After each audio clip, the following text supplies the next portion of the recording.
Everybody get exposed. Pray for all my foes, but it's the nail roll. Ay, these rappers gon' sell they soul.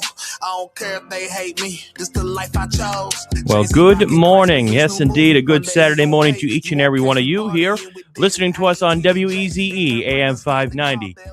The Word here in Boston on this beautiful Saturday morning, July the 25th, and welcome in to another edition of the Amazing Grace Sports Network right here. Yes, indeed, AM 590, WEZE. The Word, Kevin Chrism with you here, your host today alongside two greats, two friends of the show, and, well, it's great to have them as always, particularly when the Red Sox are playing better baseball, too. Patrick Shalvey and Danny Sullivan with me here this morning. Gentlemen, good morning. Thanks for being here. Promise we're here, too. There we go. Even though you can't see us, we are here. Well, if listening on the radio, nobody can see us. That's all right. Doesn't matter. It's all good.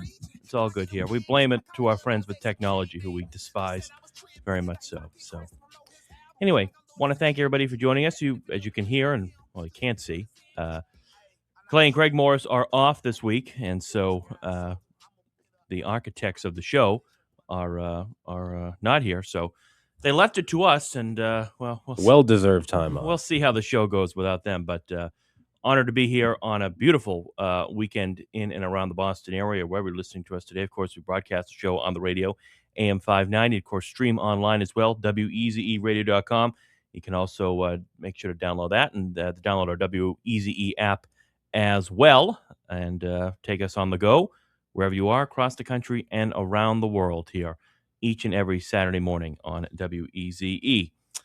Well, gentlemen, we have certainly a lot to get to here, particularly with the Boston Red Sox and coming off a 15-game winning streak that was unfortunately snapped at the hands of the Baltimore Orioles on Wednesday night, and what an incredible run. We'll unpack all that as the Red Sox make their way through this month of July and heading towards a trade deadline, and they have put themselves back in contention right now, sitting at, no, not the third wild card, but Mr. Patrick Shalvey, they're at the second wild card. So they have made it to the second wild card, thanks to a couple of games that the Cleveland Guardians have dropped as of late.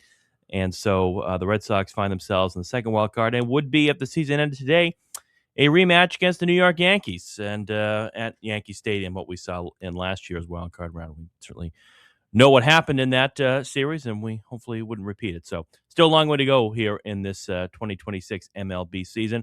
And, of course, some news in the NBA that we will get to. LeBron James has made his decision, and no, he will not be staying on the West Coast to play with the Golden State Warriors, staying in L.A. to play with the L.A. Clippers, go back to Miami, go up to Minnesota, or go back home to the Cleveland Cavaliers. No, he'll stay a little bit closer to the Boston Celtics, at least in the division, and reunite with our old friend Jaylen Brown, Joel Embiid, and the whole crew there of the Philadelphia 76ers, coming out the other day and signing a 2-year deal with them. We'll unpack all that and who was to blame for that decision. And I think the Celtics and part of Brad Stevens do deserve some form of blame.